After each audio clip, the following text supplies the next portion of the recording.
Women's bowling makes the NCAA tournament. And track and field sets some more school records. All this and more coming up on the Penguin Rundown.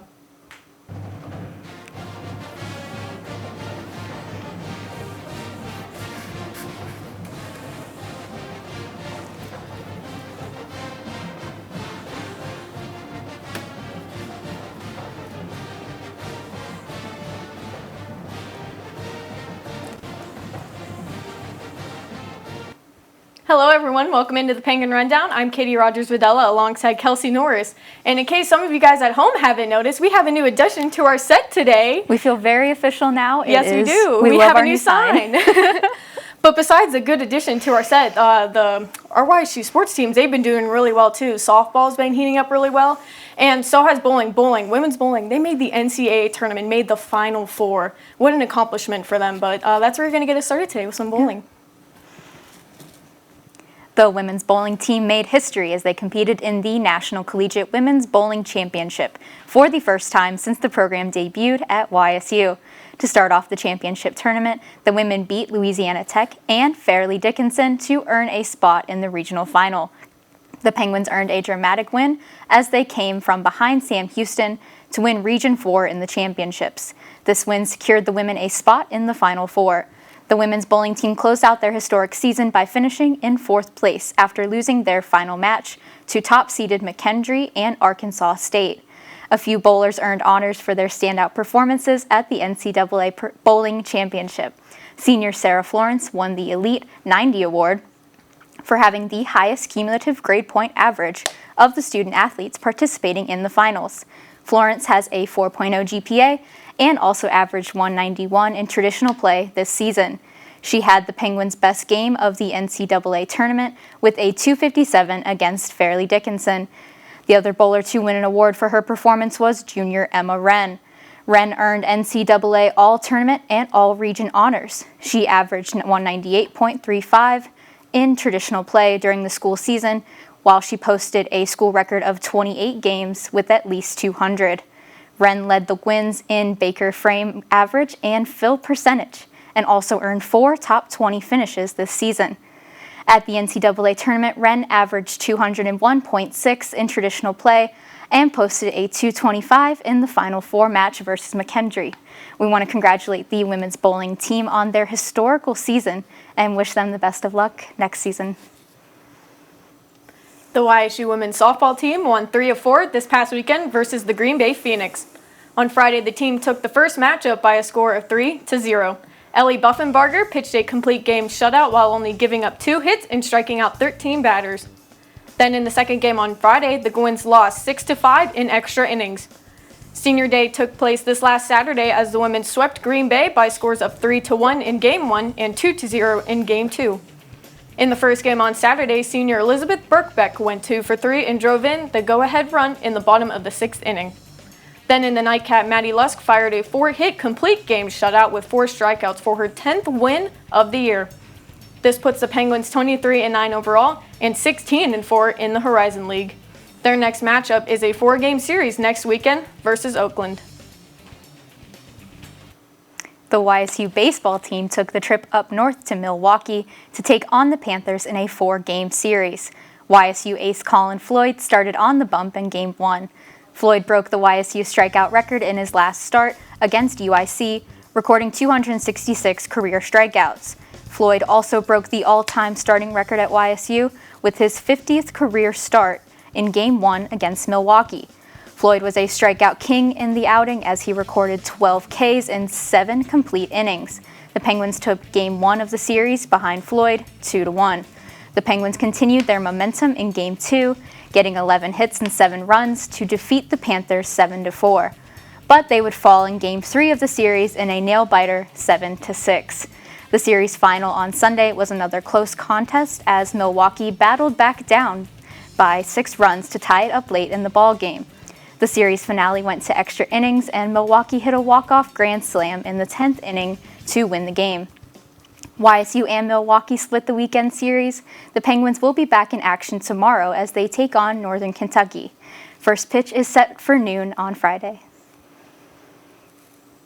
The football team played in their last road game of the spring as the men traveled to Missouri State to take on the Bears.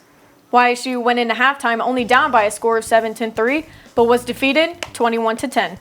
Junior running back Jaleel McLaughlin was the game's leading rusher with 20 rushes for 100 yards, while senior linebacker Grant Dixon led the team with 12 tackles, including a sack and 3 tackles for loss. McLaughlin now has 5 consecutive games with at least 100 yards rushing. And the Penguins are scheduled to close out the spring season next Saturday against North Dakota. Kickoff at Stambaugh Stadium is set for 12:05 p.m. Records were shattered by YSU athletes during this weekend's track and field competition.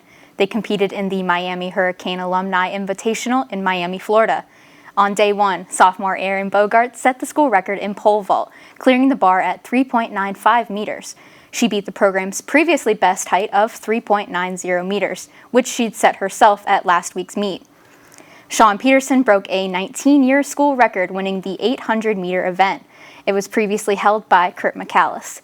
The team of Kindia Matlock, Janai Bowers, Tanisha Myers, and Julia Elliott would also earn a school record in the women's 4x100-meter relay. Their final time of 45.51 seconds was just under the old record of 45.77 seconds set by the 2018 relay team. Junior Olivia Jones also set a school record for the heptathlon back in 2019, but broke it again this past weekend. After their 2-day competition in Florida, the track and field team competed Sunday in the Indiana University of Pennsylvania Ed Fry Invitational. 2 female runners raced to the top for YSU. Senior Ashley Rowley crossed the finish line first in the women's 1,500 meter, and fellow senior Jessica Stevers finished first at her personal best in long jump. Many other athletes placed in the top 5 for YSU, and for that full list of stats and placements, visit ysusports.com and be sure to follow YSU Track and Field XC on Twitter. Up next, the team travels to the Slippery Rock Bill Lennox Invitational this Friday. And now we'll send it over to Kyle Wills. He is out on the streets asking some YSU athlete trivia. So what do we have, Kyle? Instead of roundtable this week, we thought it'd be a great idea to walk the streets here at Youngstown State University and see how much the students know about YSU sports. Let's see how they did. My name is James Oakry. I am a senior, and I major in theater studies. My name is Walter Allen. I am a telecommunications and communications major, and I'll be graduating in summer of 2021. My name is Lou. This is my 5th year, and I'm a nursing student. Okay, Lou, so the first question I have for you is what is the name of the field that the baseball team plays at? Is it A, Huntington Park, B, Penguin Park, C, Eastwood Field, or D, the Watts Field? I'm going C, Eastwood Field. That is correct, Lou. You are 1 for 1 so far. I'm going to say D, Wattsfield. That is incorrect. B, Eastwood Park. Well, that is correct. C is the correct answer. It is Eastwood Field. So 1 for 1 so far, going pretty good. The second question I have is, what is the first year that the bowling team qualified for the NCAA bowling tournament? Is it A, 2002, B, 2007, C, 2014, or D, 2021? I'm going to go with B. That is incorrect. The correct answer is D, 2021. Do D again. Let's do 2021. Well, that is the correct answer, as the first year that the bowling team qualified for the NCAA tournament was this year. Was it C? That is incorrect. The correct answer was D, 2021, as the bowling team qualified for the first time this season. Good for them. So 1 for 2 so far. Still have a chance to finish strong.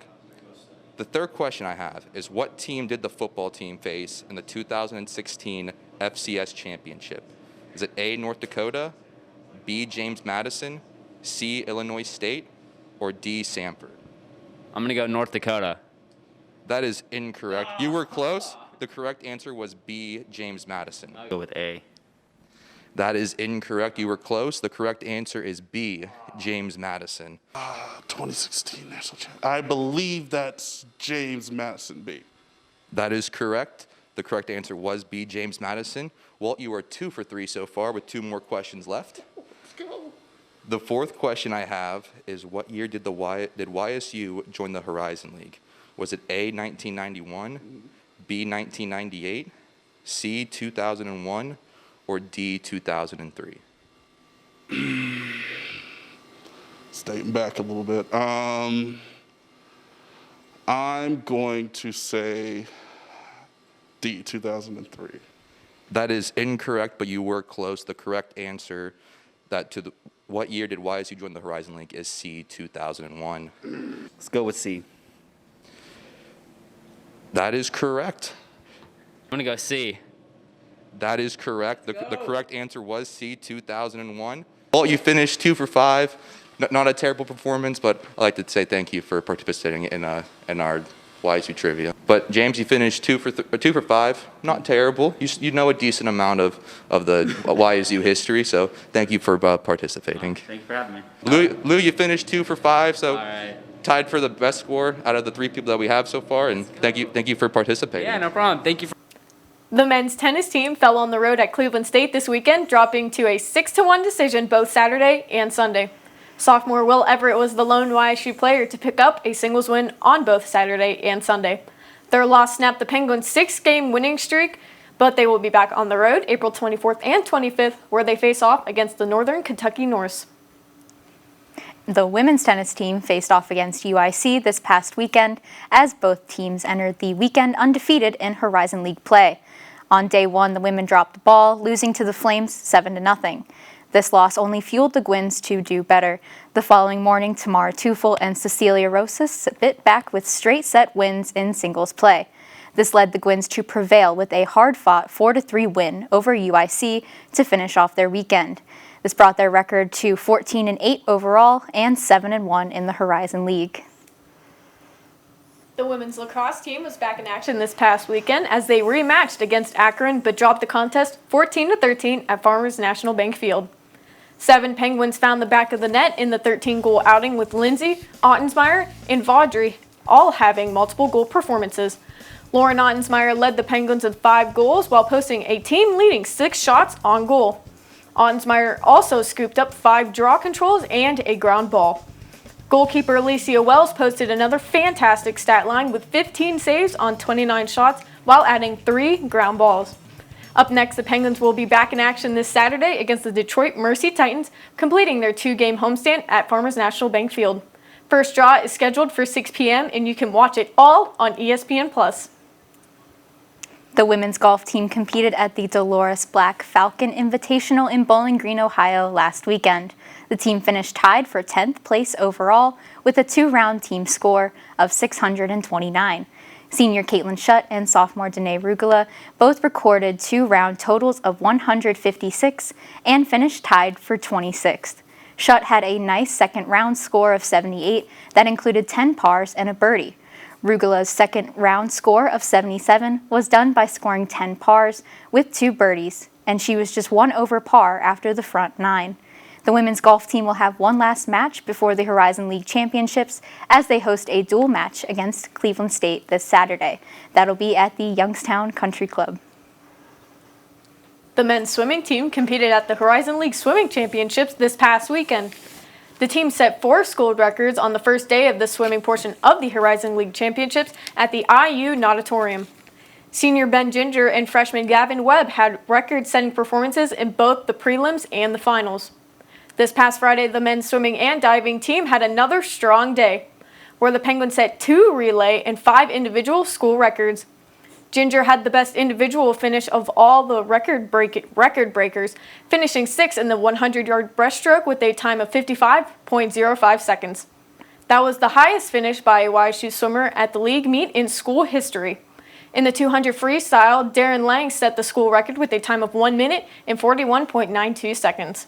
Lang finished 12th in the event, and the Penguins added 5 school records on their final day of the Horizon League Championships. The Penguins concluded the meet with a school best time in the 400-yard freestyle relay.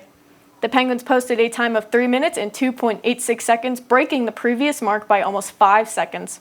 YSU finished with 300.5 points for the meet.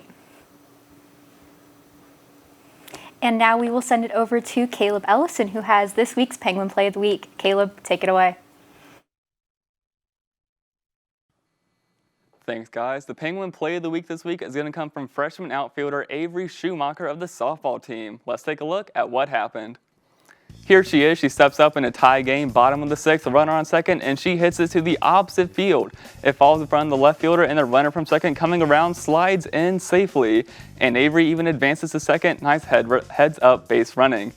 This go-ahead RBI from last Saturday's contest against the Green Bay Phoenix secured the Game 1 win, 3-1. And to top it all off, that game was on Senior Day. Congratulations to Avery for making it to the Play of the Week this week, and good luck on the rest of your season. Now we're going to send it back to Katie and Kelsey. That'll just about do it for us here at the Penguin Rundown. I'm Katie Rogers-Videla. And I'm Kelsey Norris. We'll See you next week, Penguin Nation.